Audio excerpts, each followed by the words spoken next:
آنے والا جو مہینہ یہ مبارک مہینہ ہے، اور جس مہینے میں ہم داخل بھی ہو چکے ہیں وہ بھی مبارک مہینہ ہے۔ اللہ کے رسول میں نے جو حدیث پیش کیا تھا کہ اللہ کے رسول نے فرمایا کہ شعبان میرا مہینہ ہے اور رمضان اللہ کا مہینہ ہے، اور آنے والے جمعرات کو شب بارات ہے 13 تاریخ کو۔ 15ویں شعبان کی شب کو یعنی 15ویں شعبان کی رات کو ہم لوگ شب بارات کہتے ہیں۔ شب بارات کا مطلب ہوتا ہے ایسی رات جس میں اللہ تبارک و تعالیٰ اپنے بندوں کے گناہوں کو معاف فرماتا ہے، اپنے بندوں کو اس کے گناہوں سے بری کر دیتا ہے۔ برات کا معنی ہوتا ہے بری کرنا کسی کو کسی ذمے سے، یعنی اس کو گناہوں سے پاک کرتا ہے اس رات میں۔ یہ ایسی مبارک رات آنے والی ہے۔ حدیث پاک میں ہے، حضرت عائشہ صدیقہ رضی اللہ تعالی عنہا بیان فرماتی ہے کہ میں رسول اللہ صلی اللہ تعالی علیہ وآلہ وسلم کو اپنی آرام گاہ میں ڈھونڈا تو آپ صلی اللہ تعالیٰ علیہ وسلم وہاں موجود نہیں تھے۔ تو حضرت عائشہ فرماتی ہے کہ میں حضور کو ڈھونڈنے نکلی رات کو کہ حضور پتہ نہیں کہاں چلے گئے، بستر پہ نہیں ہیں۔ تو حضرت عائشہ فرماتی ہے کہ میں ڈھونڈتے ڈھونڈتے ہر جگہ تلاش کر لی، مجھے کہیں نہیں ملے۔ آخر میں قبرستان گئی، جس قبرستان کا نام جنت البقیع ہے۔ اس حضرت عائشہ فرماتی ہے جب میں وہ قبرستان پہنچی جنت البقیع میں تو حضور صلی اللہ تعالیٰ علیہ وآلہ وسلم نے مجھ سے فرمایا، عائشہ آج شعبان کی 15ویں رات ہے، آج شعبان کی 15ویں رات ہے، اور اس رات کی فضیلت یہ ہے، سنو کہ اس رات میں اللہ تبارک و تعالیٰ آسمان دنیا پر نزول فرماتا ہے۔ اور پھر نزول ہی نہیں صرف فرماتا، حضور فرماتے ہیں حضرت عائشہ سے کہ عائشہ اس رات میں اللہ تبارک و تعالیٰ قبیلہ بنی کلب کی بکریوں کے بالوں کے تعداد سے بھی زیادہ اپنے گناہگار بندوں کی بخشش فرماتا ہے۔ قبیلہ بنی کلب جو تھا یہ قبیلہ بکریاں پالنے میں بہت مشہور تھی، تو اس قبیلے میں بہت ساری بکریاں رہتی تھی، بہت ساری، حد سے زیادہ۔ تو ایک بکری میں کتنا بال ہوتا ہے ہم شمار نہیں کر سکتے، اس کو گن نہیں سکتے، ان گنت بال ہوتے ہیں۔ تو اللہ کے رسول نے فرمایا شعبان کی 15ویں رات کو اللہ تبارک و تعالیٰ قبیلہ بنی کلب کی بکریوں کے بالوں کی تعداد سے بھی زیادہ اپنے بندوں کے گناہوں کو معاف فرماتا ہے، اپنے بندوں کو معاف فرماتا ہے۔ تو اس رات میں کیا کرنا چاہیے؟ اس حدیث سے ہمیں درس کیا ملا، سبق کیا ملا؟ کہ اس رات میں ہم عبادت میں مشغول ہوں، اپنے گناہوں سے معافی مانگے، جو ہم نے گناہ کیا اس سے اللہ کی بارگاہ میں نادم ہوں کہ یا اللہ تیری میں نے نافرمانی کی تھی، اب اس رات کے صدقہ طفیل مجھے بخش دے۔ دوسری بات اس حدیث سے یہ معلوم ہوئی کہ اللہ کے رسول صلی اللہ تعالیٰ علیہ وسلم اس رات میں قبرستان گئے، تو ہم کو بھی قبرستان جانا چاہیے، اور قبرستان خالی ہاتھ نہیں، صرف اگربتی اور یہ لے کر کے، عطر لے کے اور اگربتی لے کے ہم پہنچ جائیں، یہ کوئی مردار کو اس سے کچھ فائدہ نہیں ہونے والا۔ مردار کو فائدہ اس سے پہنچے گا کہ ہم اس کے لیے کچھ قرآن پڑھ کے جائیں، اس کے لیے فاتحہ پڑھ کے جائیں، اس کے لیے کچھ تسبیح اور کلمات پڑھ کے جائیں، اور وہاں جا کر کے ان کے نام پہ ایصال ثواب کریں، ان کو یہ ثواب ان کو پہنچے گا۔ نہ کہ ہم اگر 1 کروڑ اگربتی اس کے قبر پر رکھ دیں تو کوئی فائدہ نہیں پہنچنے والا، لیکن اگر ایک بار سورہ اخلاص پڑھ کے اس کے نام پر ایصال کرتے تو اس کو ثواب ملے گا اس کا۔ دوسری حدیث میں منقول ہے کہ اللہ تبارک و تعالیٰ حضور فرماتے ہیں کہ اس رات اس سال پیدا ہونے والے ہر بچے کا نام لکھ دیتا ہے شعبان کی 15ویں رات کو، یعنی اس سال کتنا بچہ ہوگا اس تمام کا نام اس رات کو لکھ دیا جاتا ہے۔ اور فرمایا کہ اس رات اس سال مرنے والے ہر آدمی کا نام بھی لکھ دیا جاتا ہے کہ کون مرے گا۔ تو ہم اگر اس رات میں عبادت کریں اور جب ہمارا نام مرنے والوں میں لکھا جائے تو کم سے کم اتنا تو اللہ کر سکتا ہے کہ ہمارا خاتمہ ایمان پہ کرے گا، اگر ہم عبادت میں مشغول رہیں گے تب۔ اور آگے فرمایا اللہ کے رسول نے کہ اس رات کو اعمال اٹھائے جاتے ہیں، یعنی جو عمل کبھی قبول نہیں ہوا تھا اس رات میں وہ عمل بھی قبول ہوتا ہے، اور رزق کو اتارا جاتا ہے اس رات میں۔ تیسری حدیث پاک اللہ کے رسول صلی اللہ تعالیٰ علیہ وآلہ وسلم کی سنیے۔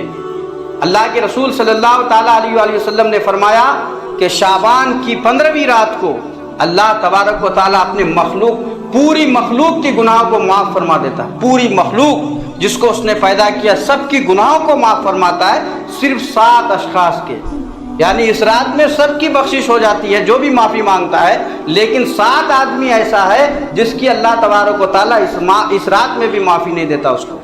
اب وہ 7 آدمی کون ہے غور کیجئے. اللہ کے رسول فرماتے ہیں کہ اس رات جو بدبخت آدمی ہے جس کی توبہ قبول نہیں ہوتی, جس کو اللہ معاف نہیں فرماتا, وہ آدمی کی بات سنیے کون کون ہے.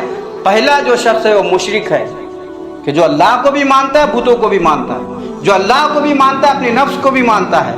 اللہ کے رسول صلی اللہ تعالیٰ علیہ وسلم نے ارشاد فرمایا لا یؤمن احدکم حتی یکون ہواہ تبعا لما جئت بہ, کہ کوئی بھی شخص اس وقت تک مسلمان نہیں ہو سکتا, اللہ کے رسول فرماتے ہیں, جب تک کہ میری لائی ہوئی شریعت کے مطابق وہ اپنی زندگی کو نہ ڈھال لے, اپنی خواہشات کو میری شریعت کے تابع نہ بنا لے, اس وقت تک وہ پکا مسلمان نہیں ہو سکتا. اور ہم سوچتے ہیں کہ ہم نفس پر بھی عمل بھی کریں گے اور اللہ ہم کو معاف بھی کرے گا, اور ہم نفس کے اپنے خواہش کے مطابق عمل بھی کریں اور سوچتے ہیں کہ ہم مسلمان ہیں. تو اس حدیث سے کیا پتہ چلتا ہے؟ اللہ کے رسول نے فرمایا وہ مسلمان نہیں ہو سکتا جو اپنے خواہش کی اتباع کرتا ہے میری شریعت کو چھوڑ کر کے. تو ہم کو چاہیے کہ شریعت کی اتباع کرے, خواہشات کو مار دیں. تو پہلا شخص جس کی مغفرت نہیں ہوتی اس رات میں وہ مشرک ہے. اللہ کے رسول نے فرمایا دوسرا جو شخص جس کی اس رات میں بخشش نہیں ہوتی, ہم میں سے اکثر اس گناہ میں ملوث ہیں, وہ والدین کا نافرمان ہے, جو ماں باپ کی بات کو نہیں مانتا, جو ماں باپ کی اطاعت اور فرما برداری نہیں کرتا. اللہ تبارک و تعالیٰ اس رات میں اس کی بخشش نہیں فرماتا ہے. تیسرا شخص کون ہے؟ کینہ پرور, جو دوسرے کے تعلق سے بدگمانیاں رکھتا ہے, جو دوسرے کے مال و متاع پر حسد کرتا ہے. ایسے شخص کو اللہ اس رات میں معاف نہیں فرماتا. اس وجہ سے اس رات کو آنے سے پہلے اپنے دلوں کو صاف کریں. کتنے ہوئے؟ 3.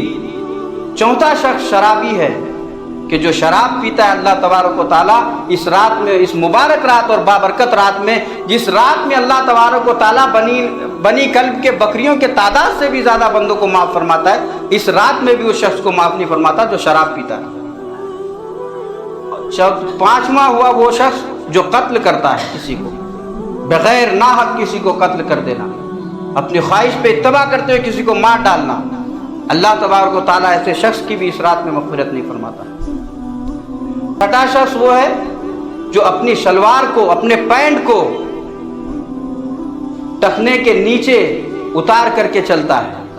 یعنی یہ ٹخنا ہے, اس سے نیچے جس کا شلوار یہاں تک لٹکا ہوا ہو, اللہ تبارک و تعالیٰ ایسے شخص کی کبھی بخشش نہیں فرماتا. اور 7واں شخص چغل خور کو اللہ کبھی معاف نہیں فرماتا.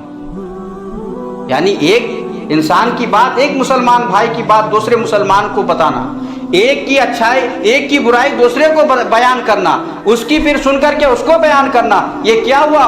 آپس میں لڑوانا, ایک دوسرے کو چغل خوری کرنا, کسی کے پیٹھ پیچھے اس کی برائی بیان کرنا. اور غیبت کی تعریف اللہ کے رسول نے یہ فرمائی ہے کہ جس انسان کے بارے میں تم بول رہے ہو وہ انسان اس بات کو سنے تو اس کو ناپسند لگے, اس کا نام غیبت ہے, چاہے وہ اچھائی کیوں نہ ہو. اچھا ہم لوگ یہ بولتے ہیں کہ ارے اس کے اندر یہ خامی موجود ہے تب نہ ہم بتا رہے ہیں, تو اس کے اندر جو خامی موجود ہو وہی تو غیبت ہوا. اگر آپ اس کے اندر وہ خامی نہیں ہے, اس کے بارے میں آپ وہ بات بول رہے ہیں, تو یہ غیبت کہاں ہوئی؟ یہ تو تہمت اس پہ آپ لگا رہے ہیں, پھر تہمت کا سزا الگ. تو ہم اپنے آپ کو کنٹرول کریں. اور حضرت علی کرم اللہ وجہ الکریم سے منقول ہے کہ حضرت علی رضی اللہ تعالیٰ عنہ نے فرمایا کہ اس رات میں عبادت کیا کرو, یعنی شعبان کی 15ویں رات کو اللہ کی عبادت کیا کرو اور دن کو روزہ رکھا کرو. کیوں؟ کیونکہ اللہ تبارک و تعالیٰ جب اس 15ویں شعبان کی جو ہے سورج جب غروب ہوتا ہے تو اللہ تبارک و تعالیٰ اپنے بندوں کی طرف متوجہ ہوتا ہے, خاص طور سے متوجہ ہوتا ہے, اور پھر اعلان ہوتا ہے کہ کون ہے جو اپنے گناہوں کی معافی مانگے کہ میں اسے بخش دوں. اللہ کی رحمت کی طرف سے یہ آواز آتی ہے, کون ہے جو مجھ سے معافی مانگے کہ میں اسے معاف کر دوں, اگرچہ اس کا گناہ زمین و آسمان سے بڑھ جائے لیکن معافی مانگے تو میں اسے معاف کر دوں. پھر اللہ کی رحمت سے ندا آتی ہے, کون ہے جو اپنے رزق میں بڑھاوا چاہتا ہے, جو اپنے رزق میں وسعت چاہتا ہے کہ میں اسے رزق میں کشادگی عطا کر دوں. پھر اللہ کی رحمت سے 3 ندا آتی ہے. ایک ندا آتی ہے, کون ایسا انسان ہے جو مصیبت میں ڈوبا ہوا ہے اور اس رات میں میری بارگاہ میں آ کر کے مصیبت سے چھٹکارا مانگے تو میں اسے چھٹکارا دے دوں. تو اس رات میں ہم کو چاہیے, جو رات آنے والی ہے اس رات میں ہم عبادت میں اہتمام کریں, اس رات میں سب سے زیادہ اللہ کو یاد کرنے والا عمل کریں, تسبیح پڑھیں, قرآن شریف پڑھیں, قضائے عمری پڑھیں, جو ہم نے بالغ ہونے کے بعد ہم سے جو نمازیں چھوٹ گئی ہے وہ پڑھیں, تسبیحات پڑھیں, صلاۃ التسبیح پڑھیں, اگر کچھ بھی نہ ہو تو نفل پڑھے، کیونکہ اگر بروز قیامت ہم اپنے فرائض نماز کو ادا نہیں کیے ہوں گے، اگر نفل ہمارا زیادہ ہوگا تو اس سے اس کو دے دیا جائے گا۔